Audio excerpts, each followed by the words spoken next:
கோபம் ஒரு இயற்கையான உணர்வு என்றாலும் சில ராசிக்காரர்களுக்கு இது அதிகமாக இருக்கலாம்.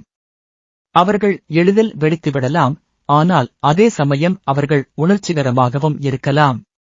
வாழ்க்கையில் கோபத்தின் காரணமாக சில முடிவுகள் பாதிக்கப்பட வாய்ப்பு உள்ள ராசிகள் பின்வருமாறு. மேஷம், மிக வேகமான கோபம். இந்த ராசிக்காரர்கள் தீவிரமான கோபம் கொண்டவர்கள். எதையும் உடனே செய்ய வேண்டுமென்று நினைப்பார்கள், தாமதமானால் ஆத்திரம் அடைவார்கள். கோபத்தில் எடுத்த முடிவுகள் வாழ்க்கையில் பாதிப்பை ஏற்படுத்தக்கூடும். விருச்சிகம், ஆழமான கோபம், பழிவாங்கும் தன்மை. வெளிப்படையாக கோபத்தை காட்டாமல் உள்ளுக்குள் வைத்துக் கொள்வார்கள். பழிவாங்கும் மனப்பான்மை கொண்டிருக்க வாய்ப்பு உள்ளது.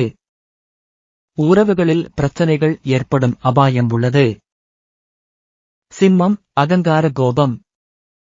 ஆணவம் மற்றும் பெருமை அதிகமாக இருக்கும்.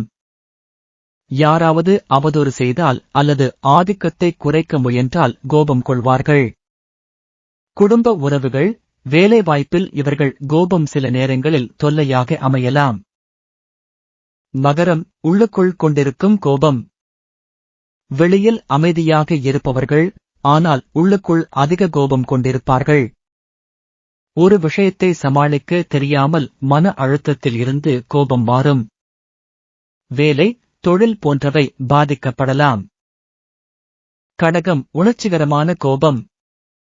அதிக உணர்ச்சிவசப்படுபவர்கள் சிறிய விஷயத்திலும் ஆத்திரம் அடைவார்கள். கோபத்தின் காரணமாக உறவுகளை துரத்தியோ முடித்துவிடக்கூடிய தன்மை. குடும்ப உறவுகளில் சிக்கல் ஏற்படுத்தும் அபாயம். பரிகாரம். கோபத்தை கட்டுப்படுத்த தியானம், யோகா மற்றும் ஆழ்ந்த சுவாச பயிற்சிகள் பயனளிக்கலாம். முக்கியமான முடிவுகளை கோபத்தின் போது எடுக்காமல் அமைதியாக சிந்தித்த பிறகு முடிவு எடுப்பது நல்லது.